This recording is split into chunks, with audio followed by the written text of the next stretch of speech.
ગુજરાતી ઘરોમાં સામાન્ય રીતે ખવાતો પૌષ્ટિક અને સ્વાદિષ્ટ આહાર નીચે મુજબ છે. સવારનો નાસ્તો.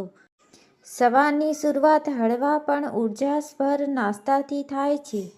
વઘારેલા પૌવા અથવા ઉપમા, થેપલા, દહીં અથવા ચા સાથે મસાલા પૂરી, ગાંઠિયા, જલેબી, ખાસ કરીને રવિવારે, બાજરાનો રોટલો અને માખણ શિયાળામાં. બપોરનું ભોજન. બપોરનું ભોજન હંમેશા પૂરી થાળી જેવું હોય છે, જેને આપણે ભાણું કહીએ છીએ. રોટલી. ઘઉંની ગરમાગરમ ફૂલેલી રોટલી. શાક. બટાકા, રીંગણ, ભીંડા, ટીંડોળા અથવા કોઈ પણ સિઝનલ લીલું શાક. કઠોળ.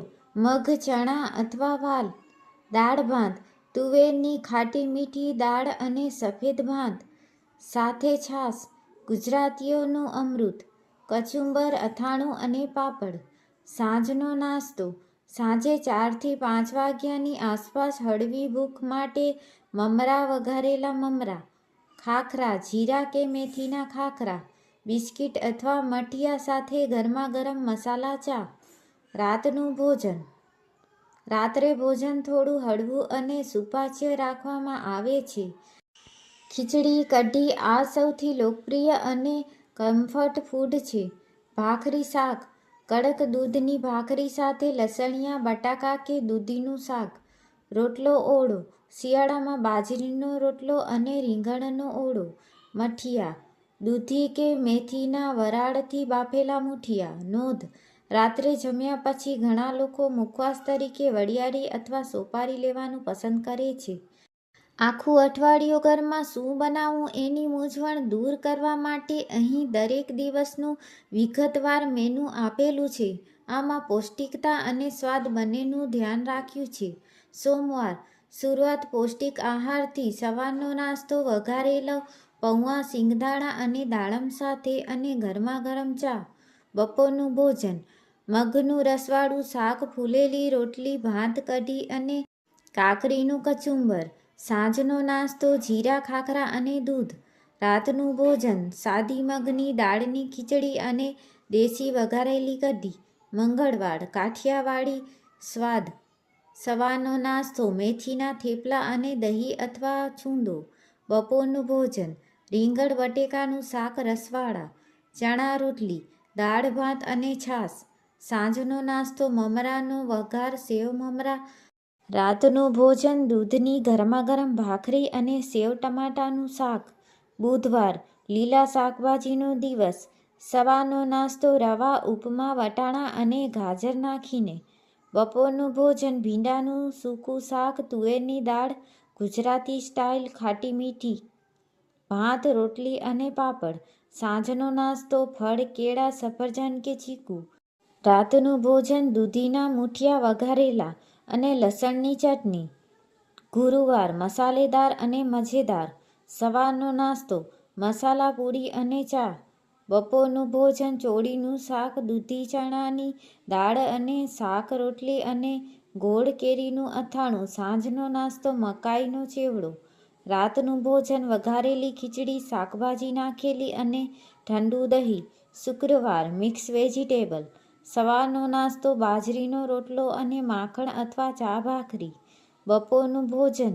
ગુવાર બટેકાનું શાક, વઘારેલા મગ, રોટલી અને છાશ. સાંજનો નાસ્તો પૌવાના મમરા. રાતનું ભોજન. દાળ ઢોકળી, ગળપણ અને સિંગદાણા સાથેની મસ્ત ગુજરાતી. શનિવાર. કંઈક હળવું અને ચટપટું. સવારનો નાસ્તો સફેદ ઢોકળા અથવા ઈંદડા.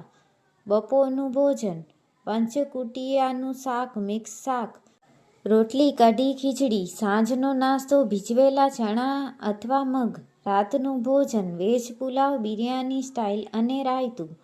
રવિવાર. રજાની જિયાફત. સવારનો નાસ્તો ગરમાગરમ ગાંઠિયા, જલેબી અને પપૈયાનો સંભારો. બપોરનું ભોજન. પૂરી, શ્રીખંડ અથવા લાપસી. ફુલાવર, બટેકાનું શાક અને દાળ ભાત. સાંજનો નાસ્તો હળવો નાસ્તો અથવા ફાસ્ટ ફૂડ. રાતનું ભોજન. પાઉંભાજી અથવા ઊંધિયું પૂરી જો શિયાળો હોય તો. ધ્યાનમાં રાખવા જેવી બાબતો. ઋતુ પ્રમાણે બદલાવ. શિયાળામાં રીંગણાનો ઓળો, ઉનાળામાં કેરીનો રસ અને ચોમાસામાં ભજીયાનો આનંદ લેવો. પાણી. જમ્યા પછી અડધા કલાક પછી પાણી પીવું પાચન માટે સારું છે. વિવિધતા. જો તમને કોઈ શાક ન ભાવતું હોય તો તમે તેની જગ્યાએ મઠ, ચોળા કે રાજમા જેવા કઠોળ ઉમેરી શકો છો. તમે રોજિંદા રોટલી શાકથી કંટાળ્યા હો તો અહીં કેટલીક યુનિક અને સ્વાદિષ્ટ ગુજરાતી રેસિપીઝ છે જે તમે અઠવાડિયા દરમિયાન બનાવી શકો છો. આ વાનગીઓ સ્વાદમાં પણ સરસ છે અને બનાવવામાં પણ સરળ છે. વઘારેલો રોટલો કાઠિયાવાડી સ્ટાઇલ. જો રાતનો બાજરીનો રોટલો વધ્યો હોય અથવા ગરમાગરમ કંઈક ચટપટું ખાવું હોય તો આ બેસ્ટ ઓપ્શન છે. સામગ્રી. બાજરીનો રોટલો કટકા કરેલો.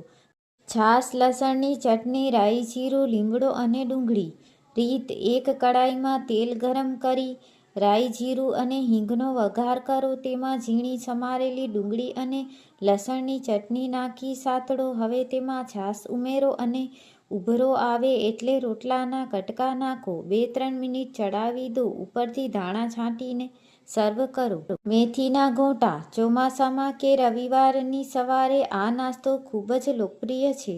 સામગ્રી. ચણાનો લોટ, ઝીણી સમારેલી મેથી, આખા ધાણા, મરીનો પાવડર, ખાવાનો સોડા, આદુ મરચાંની પેસ્ટ.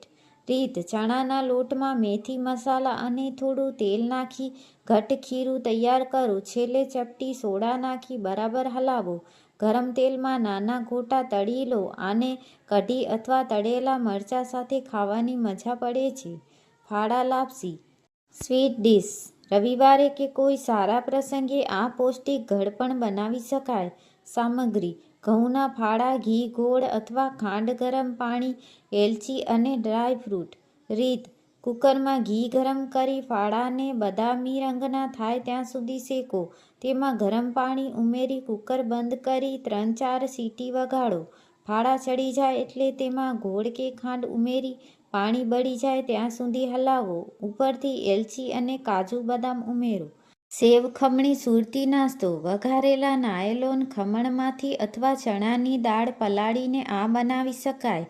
સામગ્રી. ખમણનો ભૂકો, લસણની ચટણી, રાઈ, તલ, ખાંડ, લીંબુ અને ઝીણી સેવ. રીત. તેલમાં રાઈ, તલ અને હિંગનો વઘાર કરી ખમણનો ભૂકો ઉમેરો. થોડી ખાંડ અને લીંબુ નાખી બરાબર મિક્સ કરો. સર્વ કરતી વખતે ઉપરથી પુષ્કળ ઝીણી સેવ, બદામના દાણા અને લીલા ધાણા ભભરાવો. હાંડવો. શાકભાજીથી ભરપૂર. આ એક સંપૂર્ણ ભોજન ગણાય છે કારણ કે તેમાં દાળ, ચોખા અને શાકભાજી બધું જ હોય છે. સામગ્રી. હાંડવા ખીચુનો લોટ પલાળેલો. છીણેલી દૂધી, ગાજર, આદુ મરચાં, હળદર અને મીઠું. રીત. પલાળેલા ખીરામાં બધી શાકભાજી અને મસાલા ભેગા કરો. એક પેન કે કુકરમાં તેલ મૂકી રાઈ, તલ અને લીમડાનો વઘાર કરો. ખીરું પાથરીને ધીમા તાપે બંને બાજુ કડક અને લાલ થાય ત્યાં સુધી ચડાવો. રસોઈને વધુ સ્વાદિષ્ટ બનાવવાની ટિપ્સ. લસણની ચટણી. કાઠિયાવાડી સ્વાદ લાવવા માટે લસણ અને લાલ મરચું ખાંડીને શાકમાં નાખવું. વઘાર. હંમેશા તેલ બરાબર ગરમ થાય પછી જ રાઈ, જીરું નાખવા જેથી તેની સુગંધ બેસી જાય. ઘડપણ. ગુજરાતી દાળમાં ખાંડને બદલે ગોળનો ઉપયોગ કરવાથી સ્વાદ અને સ્વાસ્થ્ય બંને જળવાય છે.